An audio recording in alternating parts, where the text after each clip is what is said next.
গণভোটের মধ্য দিয়ে সংস্কারের ব্যাপারে যে সুস্পষ্ট গণরায় প্রকাশিত হয়েছে তা বাস্তবায়নের দায়িত্ব রাজনৈতিক দলসমূহের। রাষ্ট্র সংস্কারের ব্যাপারে সকল রাজনৈতিক দল অঙ্গীকারাবদ্ধ। ক্ষমতাসীন দল এবং জাতীয় সংসদ ও সংবিধান সংস্কার পরিষদে প্রতিনিধিত্বকারী দলসমূহ এবং সংসদের বাইরেও যেসব রাজনৈতিক দল আছেন তাদের সকলের প্রতি আহ্বান হচ্ছে আলাপ আলোচনার মাধ্যমে ঐক্যবদ্ধভাবে এই গণরায় বাস্তবায়ন নিশ্চিত করতে হবে।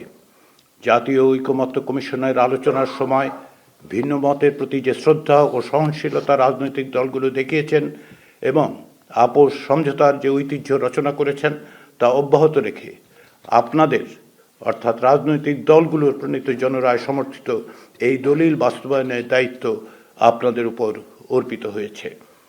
জনসমাজ বা সিভিল সোসাইটির প্রতি আহ্বান তারা যেন এই প্রক্রিয়াকে এগিয়ে নিয়ে যাওয়ার কাজে সহযোগিতা করে। আমরা বিশেষভাবে তরুণদের প্রতি আহ্বান জানাই, ভবিষ্যতের বাংলাদেশ আপনাদের, সেই বাংলাদেশ গঠনের কাজে অগ্রণী হন। সেই সঙ্গে ত্রয়োদশ জাতীয় সংসদ নির্বাচনে বিজয়ী নূতন সংসদ সদস্যদের এবং সংশ্লিষ্ট রাজনৈতিক দলগুলোকে অভিনন্দন জানাই। এছাড়া দীর্ঘদিন পর একটি সত্যিকারের নির্বাচনে ব্যাপকভাবে অংশগ্রহণের মধ্য দিয়ে সকল ধরনের ষড়যন্ত্র ও সহিংসতার আশঙ্কাকে নস্যাৎ করে দেওয়ার জন্য নির্বাচন প্রক্রিয়ায় অংশগ্রহণকারী জনসাধারণকেও আন্তরিক অভিনন্দন।